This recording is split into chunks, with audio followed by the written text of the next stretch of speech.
Zero the painter loves coffee, so he asked, what if his paint brushes drank coffee too? Using brewed coffee and a few tricks, Zero the painter will build a finished portrait of a regal lion from a coffee stain. If you are new here, this is Zero the painter. Today he is working on something a little different. If you know Zero, you know he is obsessed with coffee. So today he is trading out his traditional oil and acrylic paints for brewed coffee. Today he will be using coffee for paint on paper. So the first step is to make the coffee. Using a traditional drip coffee maker with some Starbucks coffee, we begin today's portrait. The good thing here is not only do you get to paint, but you get coffee too. First, he starts out using a 1/2-inch flat brush to create a nice big coffee blob. This blob will eventually become a portrait. To give the portrait a lifelike appearance, he will work in layers, letting each wash dry before adding the next. For midtones and details, Zero will use a fine point round brush. This will allow the layers to develop hues and allow for faster drying. When painting with coffee, the hardest part is waiting for it to dry. Zero uses a heat tool to manipulate the drying process and create brush strokes. By drying the coffee, you can add layers of coffee to add hues. Spot drying also helps create visible brush strokes, speeds up layering, and keeps the paper manageable. For ultra-fine lines and crisp details, Zero will switch to a glass dip pen. It holds coffee beautifully for delicate work.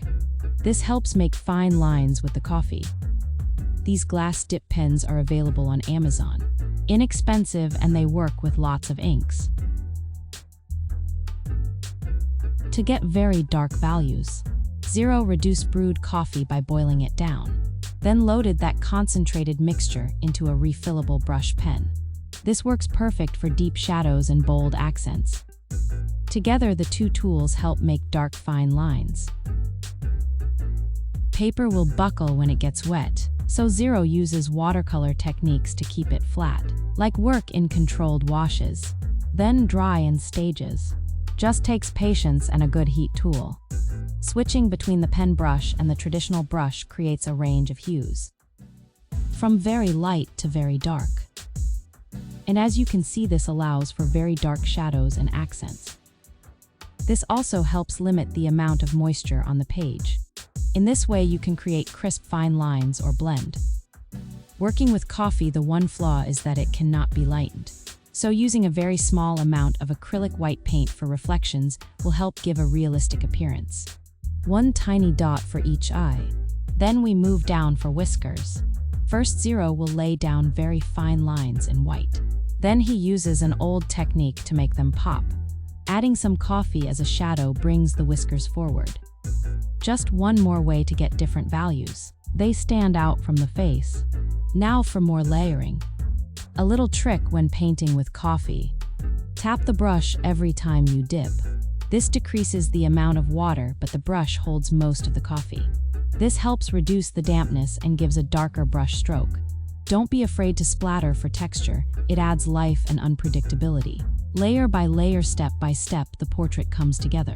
Looks like he's finished. What do you think of his regal coffee lion? It was a learning experience and very entertaining to use this new medium. Have you ever painted with coffee or any non-traditional media? Tell us about it in the comments. If you liked this video, give it a like. Thanks for watching, and don't forget to click subscribe. And please click the bell for notifications so you don't miss any of our videos. Well, that's all for this video. If you want to see more, just click on the playlist.